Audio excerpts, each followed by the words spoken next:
Hey, are you a business owner, entrepreneur, or professional? If so, we want you to apply to be a featured guest on our show. My name is Adam Torres, and I host the Mission Matters series of podcasts. I've recorded over 3,000 episodes, and we are just getting started. How do you know if you'd be a good guest to be on the show? Well, only one way to find out, and that's to apply, but I'm going to let you in on a little secret. We want guests that have a story to tell, guests with a brand, a product, or a service that can benefit my audience of listeners. If this sounds like you, go to missionmatters.com and click on Be Our Guest to apply. I'd love to talk to you and get to know more about your story. Again, head on over to missionmatters.com and click on Be Our Guest to apply. All right, now let's get into the show. Hey, I'd like to welcome you to another episode of Mission Matters. My name is Adam Torres, and if you'd like to apply to be a guest on the show, just head on over to missionmatters.com and click on Be Our Guest to apply. All right, so today I have Suzanne Ogle on the line, and she's president and CEO over at Southern Gas Association. Suzanne, welcome to the show. Hey, Adam, thanks for having me on. I'm really excited to be here, specifically around where we can talk about our mission. So thank you.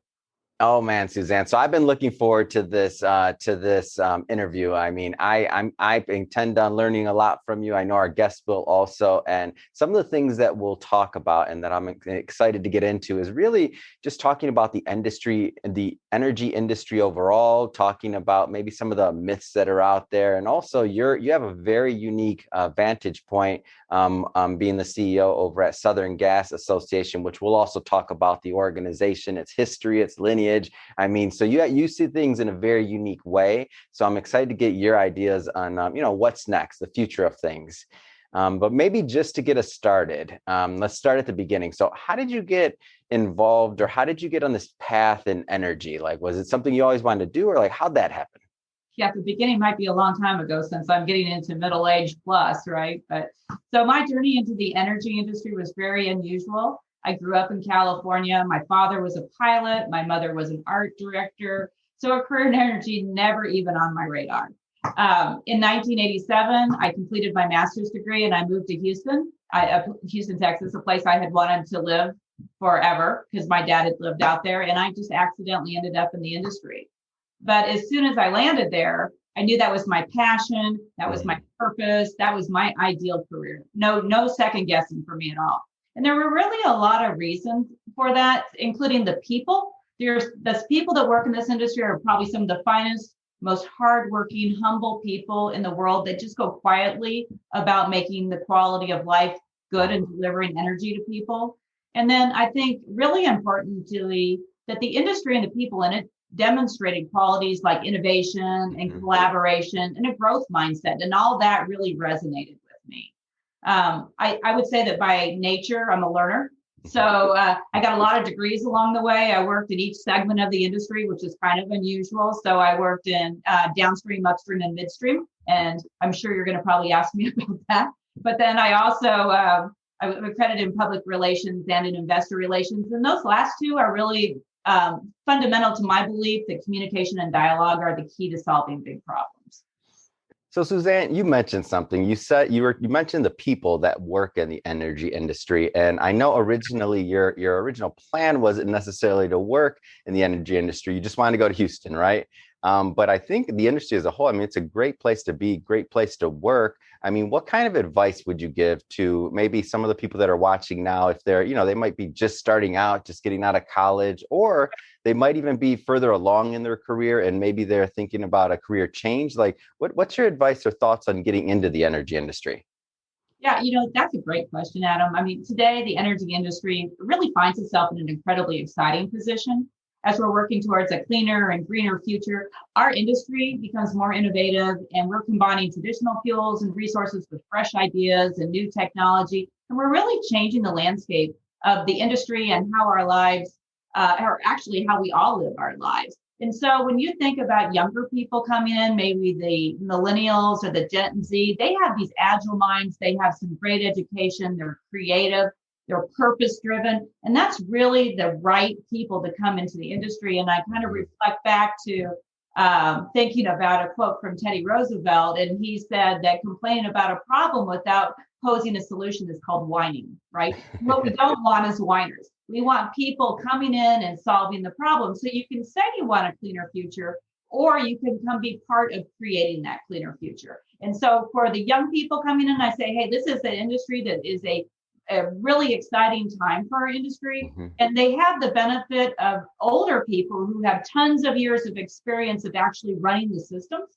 And I know we'll talk a little bit about energy in a minute, but it's a very complicated, intertwined system. So a lot of people come at it from a very simplified approach, and they don't understand why this easy solution won't work. And so I would say to anybody who's thinking about it, come bring your best ideas. You're going to be wanted and rewarded for those. I love it. I mean, it sounds great. And I think another thing that we should go and talk about more is just what makes up the energy industry overall. Because we hear this term, and obviously I don't have the background. Many people watching don't, and maybe most of our branding has been done. I mean, you're from California, from Hollywood, right? So if you're thinking about like movies, or when you think about energy or oil, you're thinking oil fields, or what you've seen in movies, because you've probably never been to one or seen anything like it. So I mean, let's talk a little bit more just about some of the components that make up the energy industry overall. Yeah, you're right. I'm from Southern California. Unless you're from the Bakersfield area, you probably aren't that aware, although there is some production in Southern California. I think it's really a great point of clarification, Adam. The energy sector is large, it's all-encompassing term, and it describes a very complex and interrelated network of companies that are directly and indirectly involved in powering our life and our economy. And as you said, if you watch movies, you get a very one-sided view of that. It's very stereotypical. So when I say energy industry, I'm talking about the totality of all the companies that are involved in the supply of energy, whether it's thermal or whether it's renewable. Now, sometimes you hear them categorized into terms like upstream, midstream, downstream. Those are essentially different positions in the supply chain, like start, middle, finish, right? So if you think about the different aspects, well, energy equipment and service companies, they span the entire supply chain. Exploration and production is a term somebody might hear, and that's essentially first in the line of the supply chain. And we call that upstream, meaning it starts to flow. And then you have refining, marketing, storage, transportation. They're all in the middle. So logically, we call that midstream. And then you have distribution, and you have chemicals, and you have refining. And those are part of what we call downstream, meaning that's post-production activities. And they're really involved in making other products out of the fuel source and distributing that product. I think a misconception that really needs to be corrected is that the natural gas industry is a foe of renewables, and that's just really simply not the case. They are natural partners, and that is because of the affordability and the dispatchability, which means that it's available on demand 24/7. Right. And so those two together work really well to help facilitate this clean energy future that people want. So while I think a lot of people think about energy and they think, oh, natural gas, that's yesterday's energy, that's really not the case. I like to say it's not your grandfather's natural gas. It's really the fuel of the future. That's awesome. Not your grandfather's natural gas. Yeah. So I want to change it up a bit. Let's get into Southern Gas Association and what you're doing there. Maybe just start out with a little bit about the history of the organization. Sure. So it was 1908 when the association started. And at that point, the world was changing. America's southern states, they were bustling with industry. Cities and towns were growing. There was an increasing number of homes and businesses, and they all needed the same thing. That was fuel, right? Yeah. And so the horizon was beckoning for the natural gas industry. And so it was within that exciting era of boundless potential and optimism that 40 men came together in Atlanta at the Piedmont Hotel, and they decided that they could make a positive impact on the natural gas industry. And that was essentially the beginning of the Southern Gas Association. Really, I think that while they saw that they could make a big difference, what they didn't, in fact, know is that they would change history. So the Southern Gas Association has been linking people, ideas, and information for more than 113 years. And that's exciting to be in that place with our mission. I'm the first female CEO or president of the association. Wow. You can see how much the industry is changing. The purpose of the association is to solve and to innovate for both technical and sales problems, and to devise common efforts and common solutions to common problems. So if you were to just summarize our mission, it would be training, sharing best practices, leadership development, networking, not in the terms of, hi, you're my best friend, but in the terms of how do we solve industry problems, right? And we do all of that, and we do it through training, workshops, webinars, conferences, roundtables. It's a large association. The name says Southern, but our members are from California to Delaware and into Canada. We have more than 630 corporate members, which means we have hundreds of thousands of professionals that are members of our association through their corporate membership. And these professionals, they all work together in partnership on councils and committees and task force to address the industry's biggest challenges. And those include innovative opportunities, ESG, which is environmental safety and governance, pipeline safety, inclusion and diversity, asset management, leadership, and all the other things that really drive an industry forward. And I see this, and it's like an organization, 100-year-old plus organization, and bringing together this many different people for any industry, not just energy in general, but a lot of different industries. Like these type of organizations really are the backbone of the dialogue and affecting change in a positive manner and getting, the industry to cooperate with each other. Like that's not an easy thing to get this many corporations, to get this many, and especially with something like energy. What do you think is some of the secret sauce or the thing that just makes the Southern Gas Association so effective?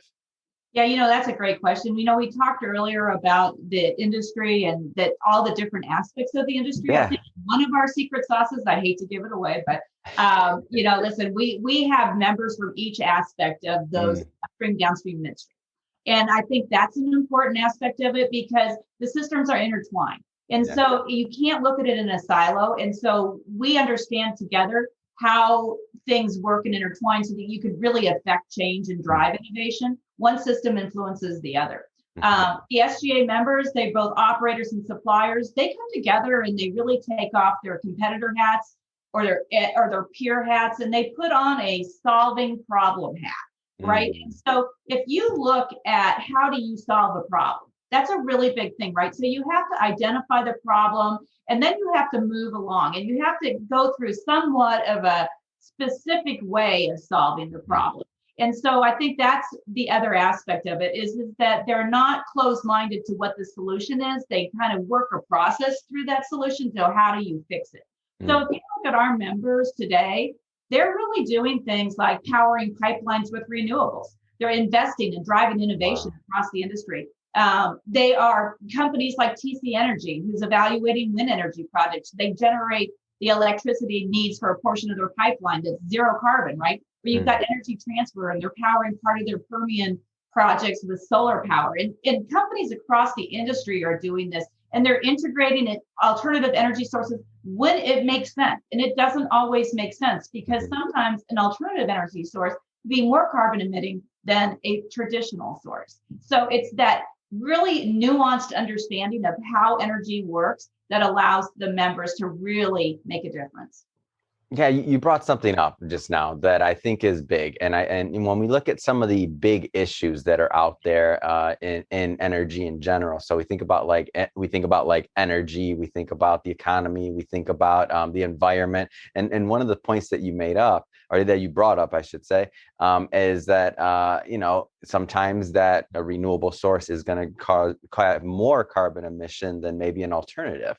And so some of these like issues that are out there, and some of these like what do you see? Because you have a really unique vantage point where you're at, because you get to you get to see all three sides, as you mentioned, of the industry. You have a really unique position and access, obviously, to the corporations, the people that are affecting day-to-day change. So like, what are you seeing in your vantage point? Adam, you're 100% right. There are really big industries or issues facing our world today. And really, overall, they fall into three groups, the ones that you mentioned: energy, environment, and economy. And so you can go down and you can say climate change, education, energy poverty, gender equality, healthcare, housing, hunger, immigration, land, air, water, population, war. All of that falls into one of those three categories overall, I would say. But if you look at modern society, they consume large amounts of fuel. Okay. And the energy industry is really crucial. They're crucial to the infrastructure and the maintenance of society as we know it. And not only ours, but in all countries, right? It's really impossible to overstate the importance of how we live and what drives our economy. And it's really that use of fossil fuel and how it's woven into the fabric of our modern society. Like we know about industrial use and we know about our houses, but it also includes other things like ventilators and medicine, what we use to save life, artificial limbs, soaps, shoes, your laptop that we're filming this on, right? Yeah. Your iPhone, your tires, so that you can get to work. And so, I mean, so many of the things that we use every day are derived from oil and natural gas. And so when you're talking about a transition, you have to be cognizant of what does that mean, because you cannot make all those products with a renewable energy source. That's the actual physical product that's making that, right?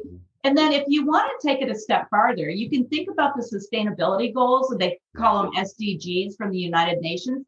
Things like SDG 1, no poverty, right? So access to affordable energy is really the key to ending world poverty. And it's really a paradox because energy doesn't end poverty, but you can't end poverty without energy.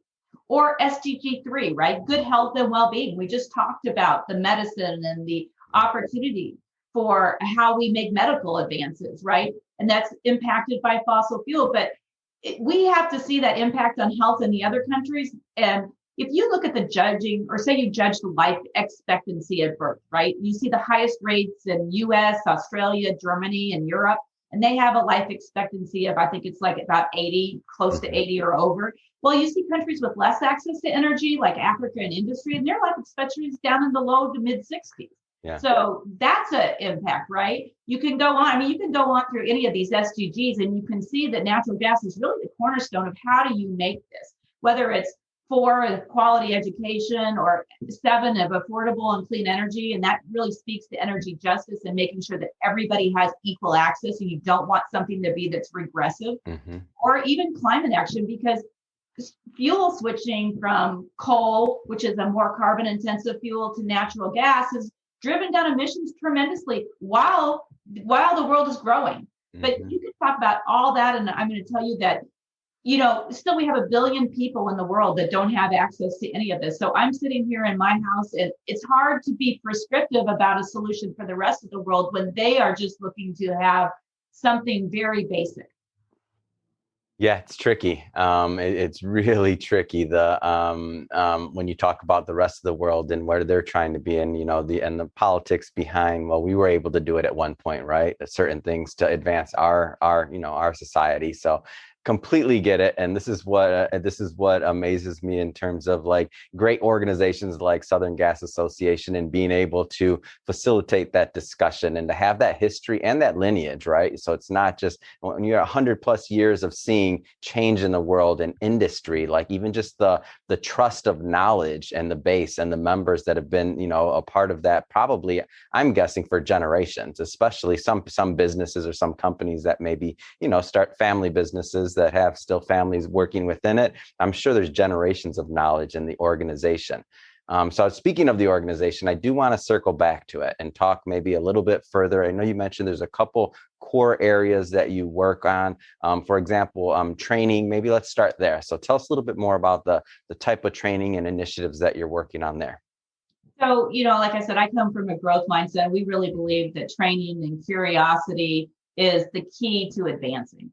And so, like I said, the good news is we have innovation and we have problems to solve, and we have the ability to solve these problems. And so that is through fostering innovation, making sure that the cultures are good, making sure that we have diversity. So we have training on sustainability, we have training on ESG, we have training on technical things like meeting regulatory compliance. We have training on leadership to make sure that we're really fostering a strong team and culture that is safe. We have definitely safety is like the core tenet of our industry. We're always focused on that.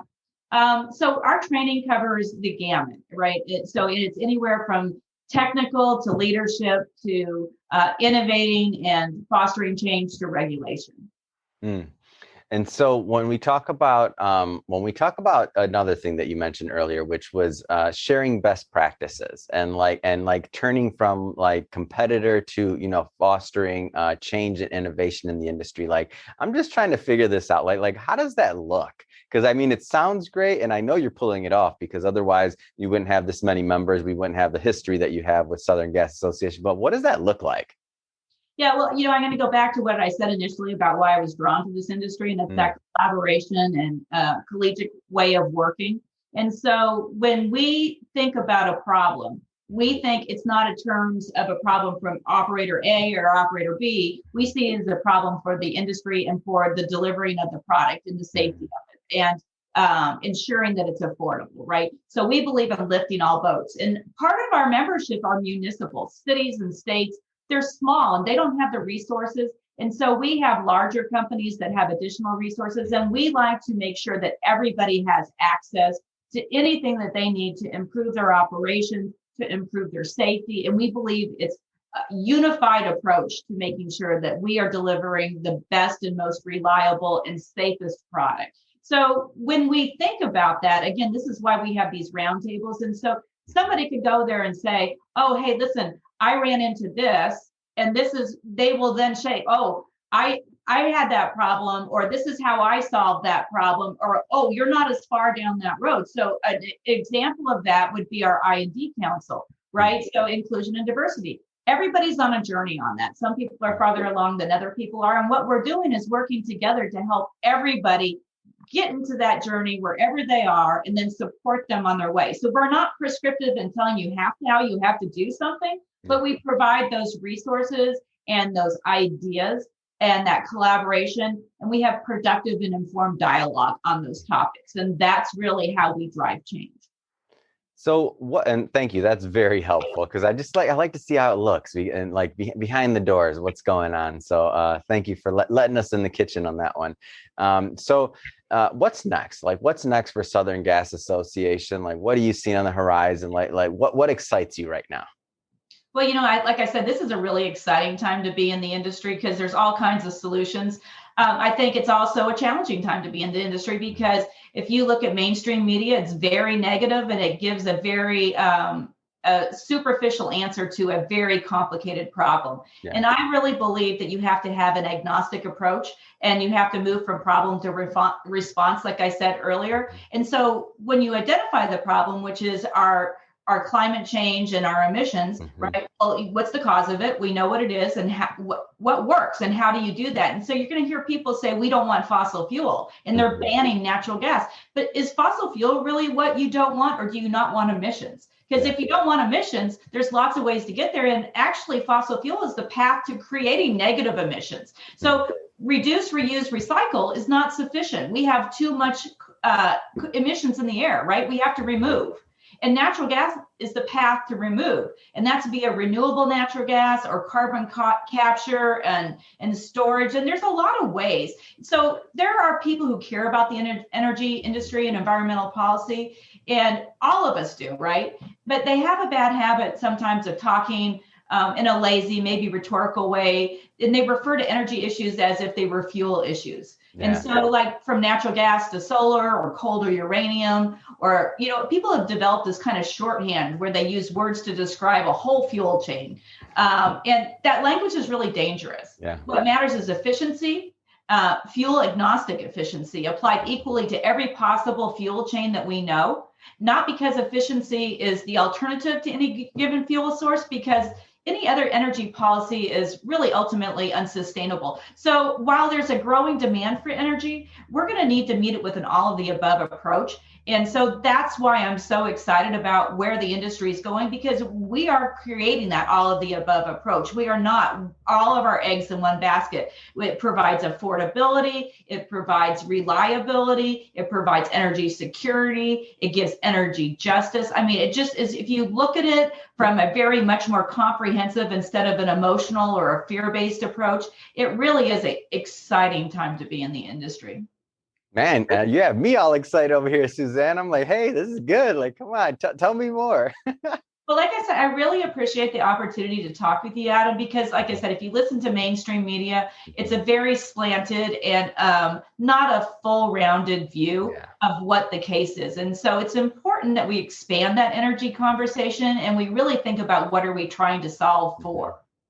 Yeah, I circle back to this is why an organization like Southern Gas Association is so important, like not just to the energy industry, but to facilitating really the dialogue and having the other side of the conversation, and not necessarily just somebody that most of the media and the things that come out, it's not from an organization or someone that 100+ years been working in the industry, knows the in and outs, have all the constituents and the different sides of the dialogue, working towards a common goals. I mean, so I think it's great what you're doing over there. I also think it's so progressive that you're the first woman CEO over there. I'm like, oh man, I mean, it's just an amazing thing. Like how does that feel to be like pioneering there? Well, I mean, everybody else pioneered. I just was the lucky one that got in the seat, right? I mean, listen, I think it's a very progressive association in terms of they want to move forward. And that is why you look at this and you see, while there were a ton of men historically in the industry, these men were embracing and facilitating, right? So you have to really give credit to people who didn't see a difference. They saw they wanted the best person for the position. And so that's, while I prepared myself for it, it was their open-mindedness and their progressiveness that allowed it to happen. So I think this kudos really goes to our board and to the industry as a whole that embraces change and embraces solutions. Yeah, I completely agree with you. And the one thing I will throw out there, though, as you mentioned earlier, that, we're all in our different sides of the path, and D&I and diversity and inclusion and what that looks like. And I mean, and this is just a testament to it, to showing it's one thing to say it, but then to see things happen. And of course, wanting the best person for the job, regardless of what they are. But I just think it's great. It's a great testament. And I'm happy to have you on the show today. That being said, so Suzanne, if somebody wants to follow up and they want to learn more about Southern Gas Association or trends, or just follow the work in general, I mean, and hear that other part of the dialogue, I mean, what's the best way for them to do that? Absolutely, Adam. Thank you for having me on here today. So you could find us at www.southerngas.org. If you want to learn more, we have classes that are natural gas champion classes that really talk through the whole spectrum, and they help you understand and dispel myths, right? So those are available to anybody, members or non-members. And you could always reach out to our member services at southerngas.org, and we can help you. If you have a question, I encourage you to reach me directly. You can reach me on LinkedIn. We're on Facebook, we're on LinkedIn, and Instagram, and a few other things that are a little bit younger than me. I know we're not on TikTok. That's where I know we're not. But I welcome any questions directly. We're going to have to get you a TikTok channel. We'll talk about that one offline in a moment. But just wanted to say, again, thank you, Suzanne, for coming on the show. And to the audience, as always, thank you for tuning in. Hope you got a lot of value out of this. Hope you learned a lot. I sure did. If you did, don't forget, hit that subscribe button. We definitely want you to be a return viewer and return listener. And Suzanne, it's really been a pleasure. Thank you again for coming on the show. Thanks, Adam. And I just want to say, whoever listens to this, I appreciate your open-mindedness and taking time to explore different ideas.